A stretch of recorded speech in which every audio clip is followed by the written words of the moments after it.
साथ दे तू मला. भाग 22. आपल्या विचारांत गढून गेलेली अनिका कधी आपल्या घरी पोहोचली हे तिला कळलंच नाही.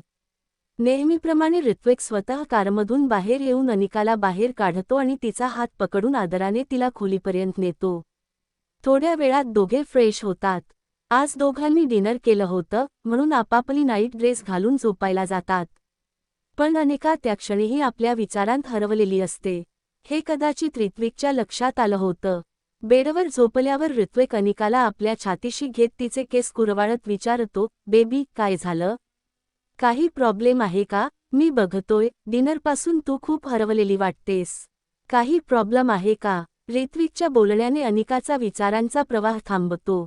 पण अनिका त्याच्या बोलण्याकडे दुर्लक्ष करत म्हणते, नाही अशी काही गोष्ट नाहीये. अनिकाची स्ट्रेट फॉरवर्ड उत्तर ऐकून ऋत्विक तिच्या डोळ्यांत बघत म्हणतो, जर काही गोष्ट असेल तर सांगू शकतेस. हे ऐकून अनिका त्याला विचारते, जर मी काही विचारलं तर तुम्हाला वाईट वाटणार नाही ना? हे काही विचारण्यासारखं आहे का? विचार, काय विचारायचं आहे, मला वाईट वाटणार नाही. ऋत्विकने तिचे केस कुरवाळत म्हटलं. ऋत्विकजी, तुम्ही माझ्याशी लग्न का केलं? मला माहिती आहे तुम्ही एका एक्सपेरिमेंटसाठी लग्न केलंय, पण असा कोणता एक्सपेरिमेंट आहे ज्यासाठी आपल्याला एकत्र व्हावं लागलं? माझा अर्थ असा आहे की तुम्ही कोणाशीही लग्न करू शकला असता, पण माझ्याशीच का? अनिकाचं बोलणं ऐकून एक क्षणभरासाठी ऋत्विक शांत होतो. कारण सध्या तरी तो अनिकाला काहीच सांगू शकत नव्हता. पण तिच्या प्रश्नाचं उत्तर देणंही आवश्यक होतं. या क्षणी ऋत्विकच्या चेहऱ्यावरचे हावभाव काहीसे बदललेले होते, कदाचित तो खोल विचारात होता. ऋत्विकला अचानक शांत बघून अनिकाला वाटतं की कदाचित तिने काहीतरी चुकीचं विचारलं आहे.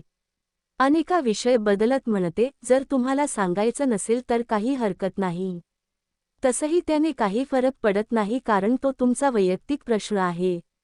अनिकाचं बोलणं ऐकून ऋत्विक तिच्या डोळ्यांत बघत म्हणतो, बेबी, मला माहीत आहे की तुझं असं वाटणं साहजिक आहे. कारण मला तुझ्याबद्दल सगळं माहिती आहे आणि तुला माझ्याबद्दल काहीच नाही. पण माझ्यावर विश्वास ठेव, मी सध्या तुला काही सांगू शकत नाही. पण योग्य वेळ आल्यावर मी तुला सगळं सांगेन. पण हे लक्षात ठेव, याचा आपल्या नात्यावर काहीही परिणाम होणार नाही. तुला माझ्यावर विश्वास आहे ना? असं म्हणत ऋत्विक तिच्या जवळ जात तिच्या डोळ्यांत बघत होता. ऋत्विकचे डोळे खूप नशिले होते. अनिका त्याच्या डोळ्यांमध्ये नेहमी हरवून जायची. अनिका त्याच्या डोळ्यांमध्ये बघत होकारार्थी मान हलवते. अनिकाचा विश्वास पाहून ऋत्विक त्याच्या चेहऱ्यावर एक गोड हास्य ठेवून हळूहळू तिच्या ओठांवर झुकायला लागतो. हे जाणवताच अनिकाला समजतं की आता ऋत्विक काय करणार आहे. ना जाणे का ती त्याला थांबवू शकत नव्हती. अनाहूतपणे अनिका डोळे बंद करते. आता हळूहळू तिला देखील ऋत्विकसोबत कम्फर्टेबल वाटायला लागतं. ऋत्विकचं तिच्या जवळ येणं तिलाही आवडत होतं. पुढच्या क्षणी दोघे एकमेकांना किस करत होते.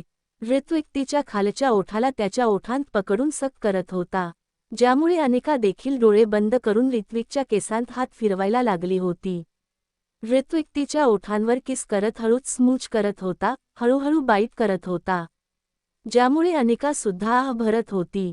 ऋत्विक तिच्या ओठांना सक करत तिच्या शरीरावर हात फिरवायला लागतो. सुमारे 25 मिनिटांच्या किसनंतर दोघांचा श्वास गोंधळायला लागतो.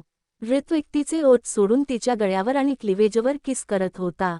या क्षणी तो आणखी पुढे जायचं ठरवत होता आणि अनिकाला पूर्णपणे मिळवायचं ठरवत होता. अनिकाही हा क्षण डोळे बंद करून अनुभवत होती.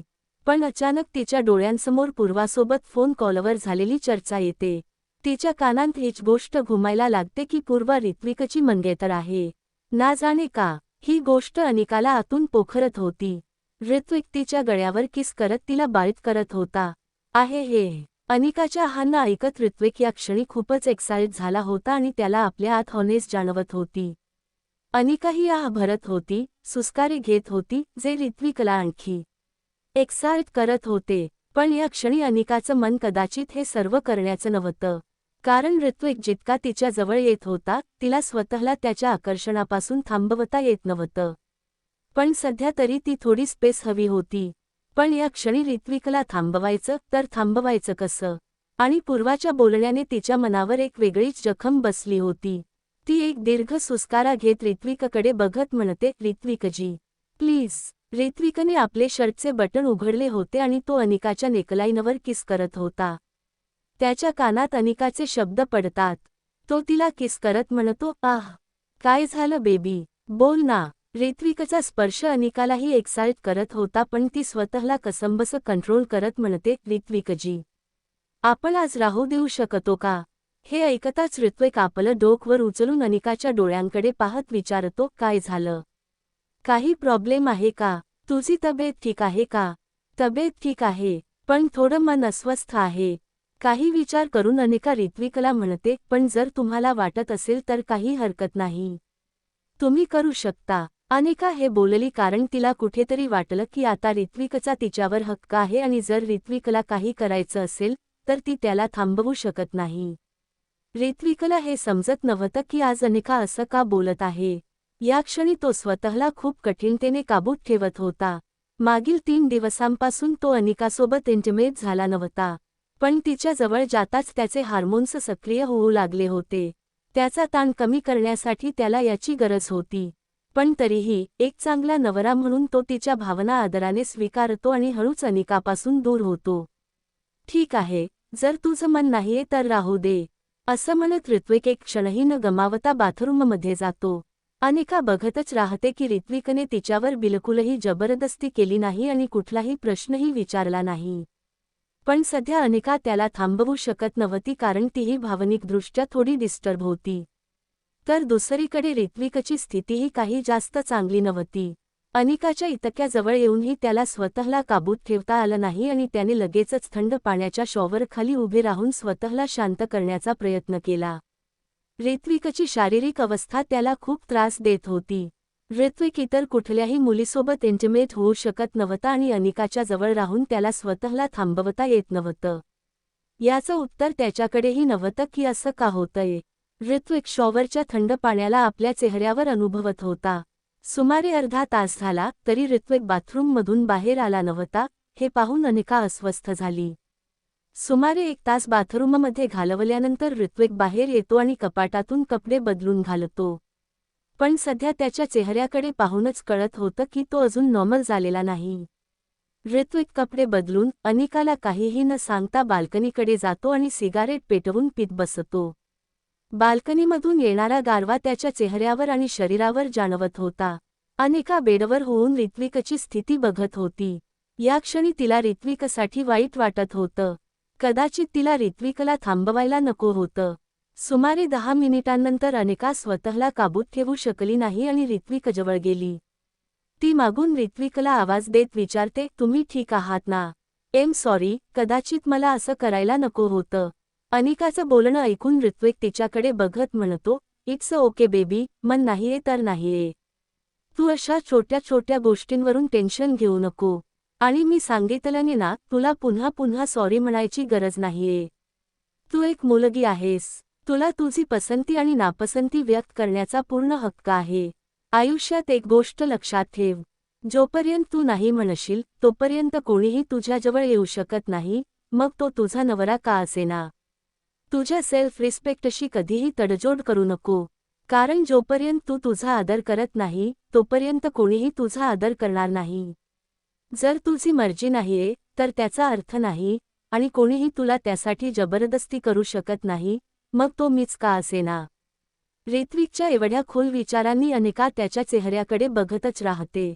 एक क्षणासाठी ती आपल्या जागेवर गोठली होती. ती मनात विचार करते की एखादा माणूस एवढा परफेक्ट कसा असू शकतो. त्याचा अनिकावर पूर्ण हक्क आहे, कायद्याने आणि सामाजिकदृष्ट्या. जर तो हवा असता तर याच क्षणी अनिकाला मिळवू शकला असता, पण तो त्याच्या स्थितीचा विचार न करता अनिकाच्या सेल्फ रिस्पेक्टची काळजी घेत आहे. तिच्या इच्छेचा मान ठेवत आहे. हा माणूस खरंच वेगळा आहे. त्याच्या प्रत्येक गोष्टीने अनिका त्याच्याकडे आकर्षित होत होती.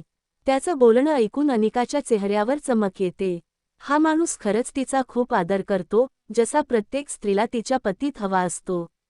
ऋत्विकबद्दल अनिकाच्या मनात खूप कश्मकश सुरू होती. अनिका अजूनही विचारात गुंग होती, तेव्हा ऋत्विक सिगारेट फेकून म्हणतो, बेबी, काय विचार करते आहेस? चल, खूप रात्र झाली आहे, आता आपल्याला झोपायला हवं. असं म्हणत तो हसत अनिकाचा हात पकडून तिला खोलीत घेऊन जातो. आणि दोघंही बेडवर झोपतात. ऋत्विक त्याच्या खांद्यावर डोकं टेकवून झोपला होता आणि अनिका बेडच्या दुसऱ्या बाजूला तोंड करून झोपली होती. हे पाहून ऋत्विकला थोडं अजीब वाटलं, म्हणून तो अनिकाकडे जातो आणि तिला आपल्या छातीशी धरून झोपतो. हे पाहून अनिका त्याच्या चेहऱ्याकडे बघत राहते. ऋत्विक हसत म्हणतो, इट्स ओके, झोप आता आणि जास्त टेन्शन घेऊ नकोस, तुझ्यासाठी टेन्शन घेणं चांगलं नाही. ऋत्विकचं बोलणं ऐकून अनिकाही हसून हळूच डोळे बंद करते आणि थोड्याच वेळात दोघं झोपी जातात. सकाळी 7:30 वाजता अनिका आणि ऋत्विकची झोप उघडते. ऋत्विक नेहमीप्रमाणे त्याच्या जिमला जातो आणि परत येऊन फ्रेश होतो व तयार होतो. अनिकाही आतापर्यंत फ्रेश झाली होती आणि तयार होत होती. ऋत्विक अनिकाला विचारतो, बेबी, आज तुझ्या कोचिंगला सुट्टी आहे, मग तू एवढ्या सकाळी का उठलीस? थोडा आराम करायचा होता. हे ऐकून अनिका आश्चर्याने विचारते, आज सुट्टी आहे? कशाची? हे ऐकून ऋत्विक हसत म्हणतो, आठवत नाही का, आज रविवार आहे आणि रविवारी कोचिंग बंद असते. अनिका आपल्या डोक्यावर हलकं चापट मारून म्हणते, अरे सॉरी, माझ्या लक्षातच नाही राहिलं. हे ऐकून ऋत्विक हसत म्हणतो, काही हरकत नाही, माझ्यासोबत हॉस्पिटल चल. दिवसभर पप्पांसोबत राहा आणि मलाही थोडी कंपनी दे. असं म्हणताना ऋत्विकच्या डोळ्यात चमक होती, जणू काही त्याच्या डोळ्यांत काहीतरी शरारत होती. पण अनिका त्याच्या बोलण्याचा अर्थ समजू शकत नाही आणि त्याच्यासोबत जाण्यास तयार होते. थोड्याच वेळात दोघं नाश्ता करून हॉस्पिटलमध्ये पोहोचतात. नेहमीप्रमाणे अनिका तिच्या पप्पांच्या वॉर्डमध्ये जाते आणि त्यांच्यासोबत वेळ घालवते. दुपारी सुमारे रात्रीचे 2 वाजता अनिका तिच्या पप्पांसाठी सफरचंद सोलून देत असते. तेव्हा ऋत्विक येतो आणि तिच्या पप्पांची स्थिती पाहतो, त्यांची हेल्थ रिपोर्ट्स बघतो. पण हे फक्त एक निमित्त होतं, तो अनिकाला भेटण्यासाठी आला होता. दोघेही तिरक्या नजरेने एकमेकांकडे पाहत असतात.